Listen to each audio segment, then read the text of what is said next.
Bună, vă voi prezenta zodia Scorpion pentru luna septembrie 2024.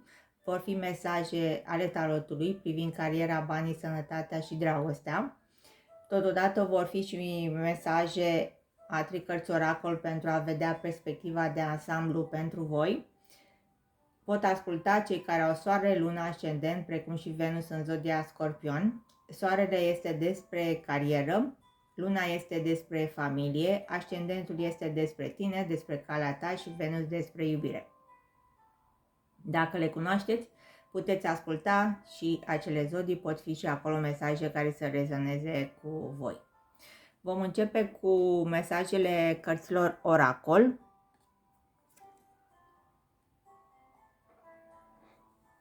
Primul mesaj spune: nu te fă mic ca să te încadrezi, cum îți diminuezi lumina interioară ca să te integrezi în peisaj. În această perioadă, probabil că există un mediu sau persoane cu care nu mai ești pe aceeași frecvență energetică și va trebui să te retragi ușor. Relațiile care sunt menite să dureze se vor adapta schimbării energetice, celelalte nu. De aceea spune să nu te faci mic, să te integrezi în peisaj. Pentru că celelalte care nu se ridică la aceeași frecvență a ta, probabil au ideea: te iubesc, îmi place de tine atâta timp cât nu strălucești mai tare decât mine.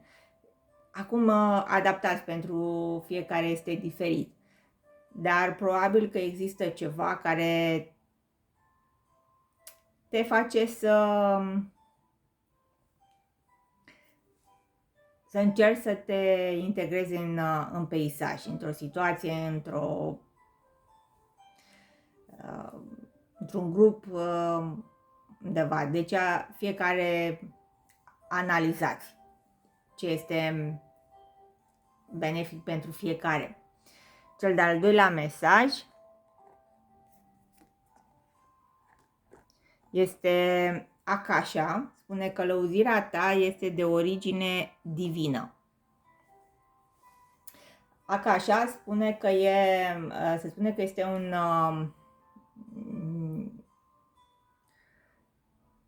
unde există tot istoricul, toate darurile, lecțiile sufletului înregistrat, toate. Și noi avem totodată liber arbitru, dar și de-a lungul vieții puncte predestinate în viața noastră.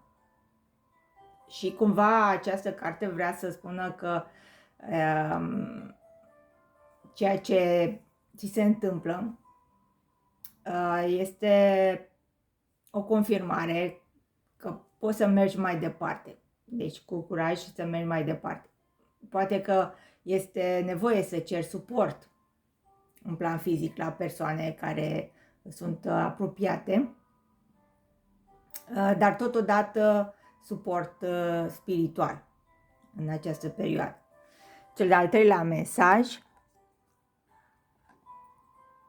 spune: Marea Adunare, totul converge, intuiție, tribul sufletelor. Și aici vorbește despre intuiție, în mod special, să permiți intuiției să te pună în mișcare, să te conectezi cu persoane cu aceeași frecvență energetică a ta în această perioadă. Este nevoie de suport, cam asta este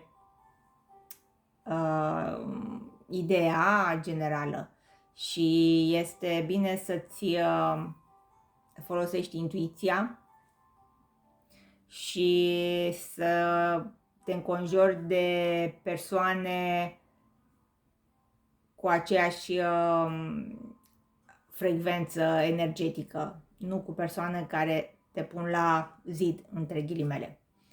Să vedem ce spune și tarotul pentru voi.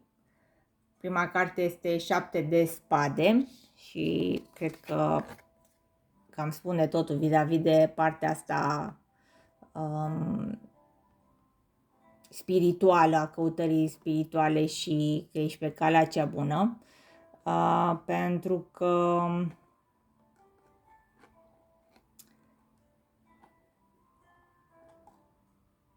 șapte de spade vorbește de lipsă de onestitate și, în primul rând, cele două cărți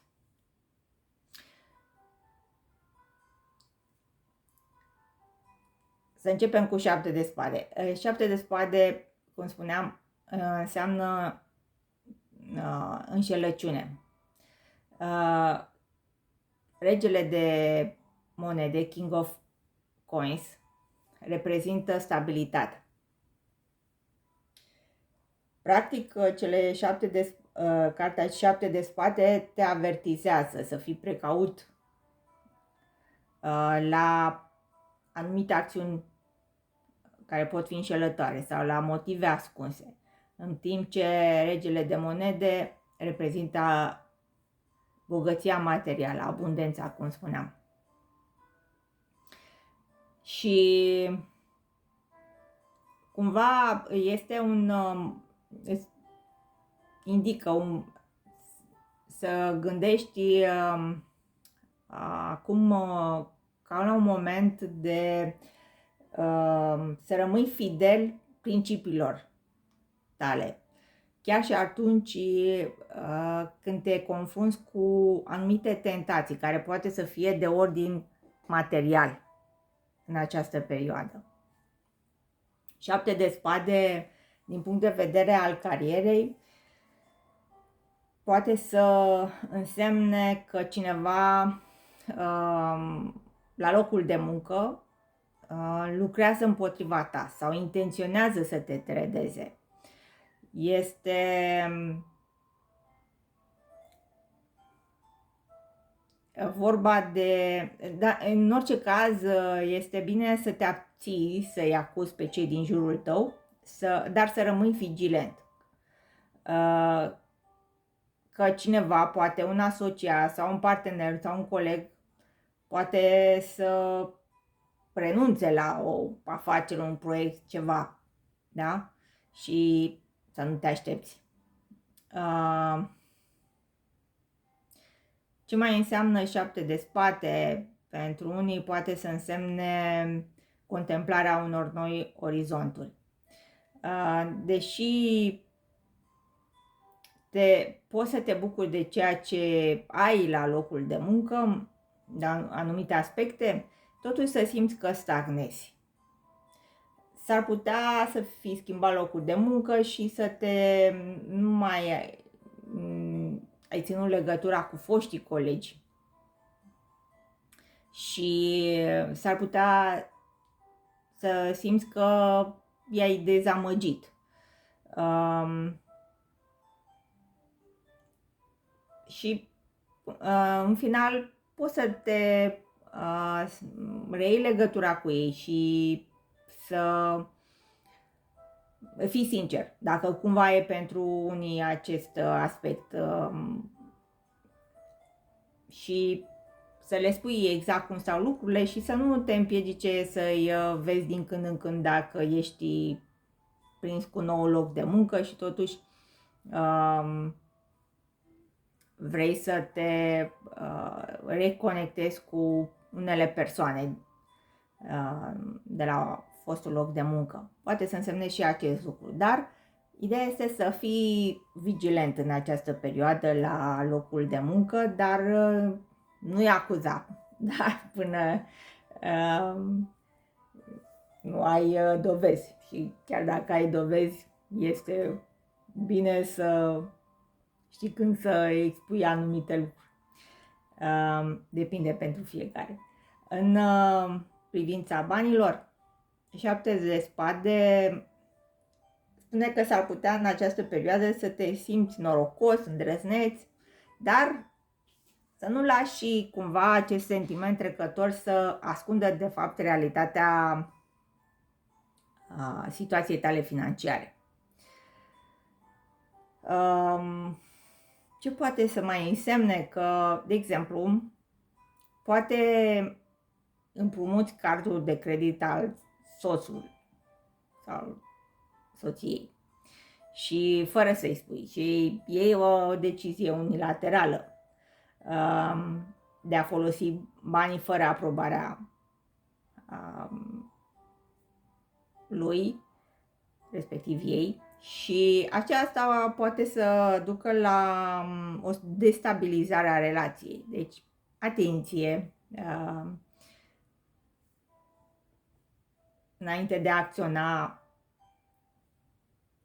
ce consecințe au anumite lucruri în această perioadă în privința finanțelor. Ce mai poate să mai, un alt scenariu poate să fie pentru alții că cineva vă gestionează finanțele, situația financiară și profită de ignoranța ta în aceste chestiuni și s-ar putea să te taxeze mai mult decât ar trebui sau să ia ceva care îți aparține. Dacă cumva intuiești, simți că este ceva în neregulă, această carte spune să nu eziți să verifici, să arăți anumite documente altei persoane care este specializat, un profesionist, un alt profesionist, dacă este cazul, depinde. În orice caz, acest 7 de spade spune să fii vigilent și vis-a-vis de acțiunile tale, ce consecințe au, dar și vis-a-vis de alte persoane. Deci folosește-ți intuiția, da? În privința sănătății, 7 de spade spune că fizic ești bine. Ce poate să mai fie acest 7 de spade? Anumite sentimente de angoasă legate de mediul social, care îți afectează cumva mentalul, îți dă o anxietate, nopți nedormite, poate că te simți indecis,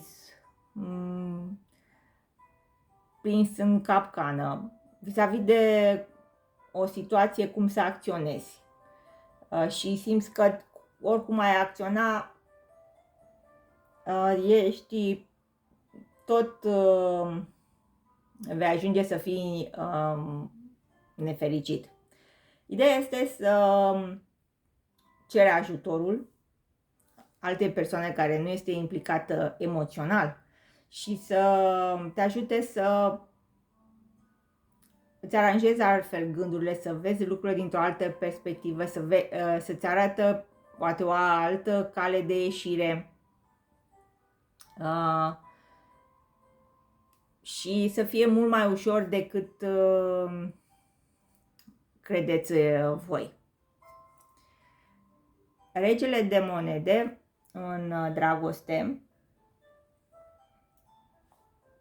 poate însemna că vei întâlni în sfârșit partenerul după care tânjești, care există potențialul să te iubească doar pentru ceea ce ești. Deci e o perioadă frumoasă